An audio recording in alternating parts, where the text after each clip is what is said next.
Time for another viewer-suggested challenge. So this challenge is coming from Human Rights Advocate, and the challenge here is defeat General Leang with all her weapon bunkers and super weapons intact. Now there is a second rule. My units are not allowed on bridges or on the ground beyond the rivers. So what that means is I cannot go onto the right side of the map or further north on the map either, like past the RD platform, because there's a bridge there. So pretty much the starting area and then that small section past the cliff to the north where the oil derrick and the RD platform is, that's fair game, but past those bridges too, I am not allowed. So with that in mind, I've got to come up with a strategy here, and I decided to play as Air Force General. So I'm not allowed to stand on the bridges or the sacred ground, but I can fly above it, so that's still fair game. So what I did was I ended up going with two supply centers, so one at my resource pole and another one near the bridge, so then I could long distance collect with another Chinook, and I thought that would be the best way for me to generate the cash quickly. Because of this rule, I cannot get the cash crates that is in the bottom right corner. I can't capture any more oil derricks besides the one at the starting area and the one that's a little north of where we are right now. So, with that in mind, what is the strategy? Well, I kind of went to Sketch TV for a little bit of inspiration on this one. So yeah, I have been watching some speedrun strats, so what you're going to see is an all or nothing. I am not as good as Sketch at executing, so there's definitely mistakes, but it was still, you know, executed successfully nonetheless. He can do it like a few minutes faster than what I did. Now, what I've got going on right now is I got one Chinook who's going to send my ranger over to the oil derrick, so we're going to capture that. Meanwhile, we've still got the enemy rangers attacking my supply center, but I got my dozer to keep that nice and repaired, and I'm going to send in one Comanche to deal with that, because I want to try and save on the cash, because I'm going to need the cash for more airfields, another war factory, and a strategy center too, because I'm going to try and go for some combat Chinooks as well. So now it's just a matter of time till we actually get the strat center and the war factory, and then we can actually start churning out those combat Chinooks. Plus we also need to churn out a bunch of missile defenders, so then we can actually fill up the combat Chinooks to use later. Now, the reason why I'm going with combat Chinooks over an army of Comanches is going to be the pilots. So a Comanche will get veterancy, which means that if the Comanche dies, then the pilot is going to parachute down onto the ground, which means I would be standing on sacred ground, which means I would be breaking that rule. Got my missile launcher right here. Laying the foundation. Your men are outnumbered, General. Do not try to make a greater horde than China. Got my missile launcher right here. So at this point, we've got our war factory ready to go, so I'm going to build my combat Chinooks next. Now, in Sketch's video, he ended up going with 4 combat Chinooks, so I'm going to do the same thing, so I'm going to be a bit of a copycat there. Now, as for my barracks, I did take a bit of a setback here. The rocket buggies got to my barracks, so it does slow down my production of missile defenders. And because I have to build another barracks, it's going to cost me $600. And it also means it'll slow me down from getting anything else I might need going forward. But I do have some missile defenders, so I can at least fill up one combat Chinook. So I'm going to be a little bit more prepared for the sneak attack that's coming later. Now, you may have noticed that I've got my strategy center at 98%.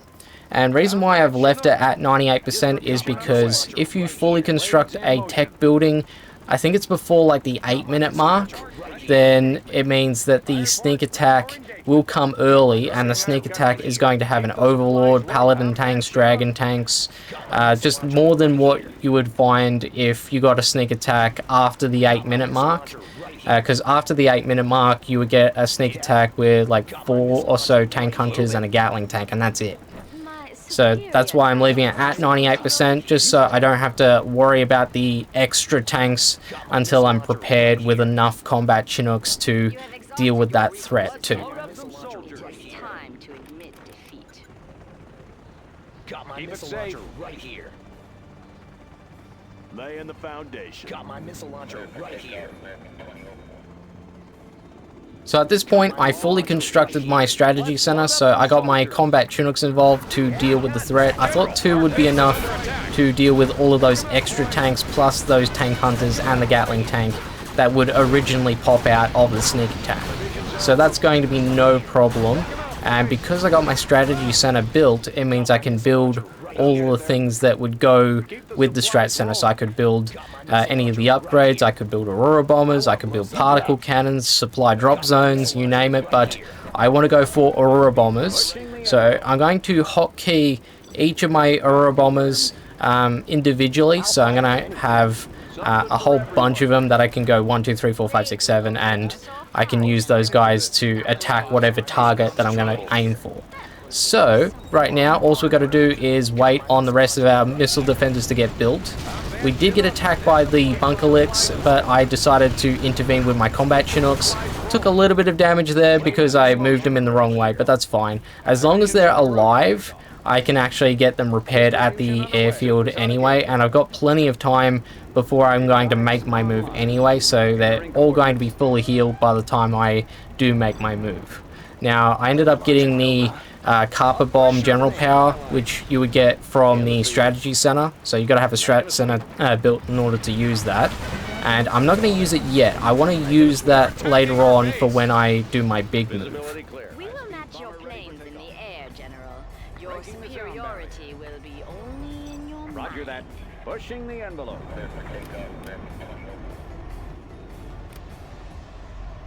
Avionics, radar right, pick us up. Oh, signing for this.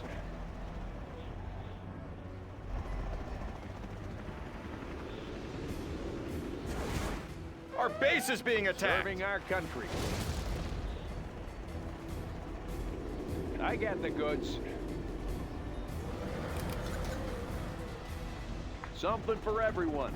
High-speed bomber ready for takeoff. Aurora in flight. High-speed bomber ready for takeoff. Light path confirmed. Radar won't pick us up. Need a delivery, General? Roger that. At this point, we're almost ready to go. So we've got our combat Chinooks, we've got some regular Chinooks as well, which are going to tag along for the ride. And I'm just trying to get my units into position, and I didn't want to select that ranger there, because if he moves across the bridge, then I fail the challenge. So I'm going to have another go. And I ended up selecting the guys again. I gotta group these guys, which I haven't done yet, and I ended up moving them all into the bottom right corner, so I still can't actually like do any evacs or anything like that, so I'm still within the rules because I haven't touched down. Now we've got our guys into the bottom right corner. Now I want to actually start using my bombers. So I'm going to use my magnifying glass to scan the map, and I'm going to use all my bombers to control fire and the carpet bomb on the power plants too. So the goal here is I want to shut down the power and then just do one big rush with all of those combat Chinooks and regular Chinooks too. The regular Chinooks, the reason why I'm getting those guys involved is because of the PDLs that come with Air Force Generals. So the more combat Chinooks or regular Chinooks you got, the better off you are. I could have gotten those 2 Chinooks that were collecting the resources. I don't really need to collect resources anymore by this point. And I'm also using my other powers, so A-10 strikes, and also the Spectre gunship. And I did misclick with the Spectre gunship. I thought I right-clicked off of that. So without my knowledge, he's actually going to attack the command center that's on the left for General Leang's base. So we're rushed in, we're doing pretty well. I gotta be mindful of the Gatling tanks and the Overlord though, that pops out of the tunnel. So in Sketch's video, he would go after one of the tunnel networks that's near one of the bunkers, but I didn't want to take that chance because I'm not allowed to destroy the super weapon bunkers to reset the timer. So there's the Overlord with the Gatling cannon on top, so I had to deal with that very quickly. My combat Chinooks unfortunately have taken quite a beating, and I hadn't thought of it yet, but I do end up getting the repair ability, but not until like very late in the game. I should have gotten it way sooner to heal up my combat Chinooks, and then I can get their movement speed back to normal. And as you can see, the Spectre gunship, they did pretty well. They almost got the CC down to half health. But in order to win against General Ling, you got to take down all the production plus all the dozers, and I thought that I had done that, so I moved down to the barracks. Thought that was the last building, but it definitely wasn't. So she's got 2 more dozers off to the far left, so I thought, okay, well, we'll take them out, and then it should be over. But unfortunately, it wasn't over yet. I was like, okay, what she got left? She ended up putting up a scaffold, and I've got 1 combat Chinook left, so now I get the repair ability. Now I heal up, so I get my movement speed back up, and I can actually take a little bit more damage with this 1 combat Chinook. 1 more dozer left, and we've got the airfield that we never destroyed, and that is going to be game. So that is how we did Human Rights Advocates Challenge of beating up General Ling without crossing any bridges, without destroying any super weapons, and without destroying any super weapon reset timers. So if you enjoyed this one, leave a like, comment, subscribe. I do have a pleasure if you want to check out any of my other content. Thank you to our members, Red Never Straight and Jar 2611 and Just Eddie 69. I'll see you in the next one. Bye!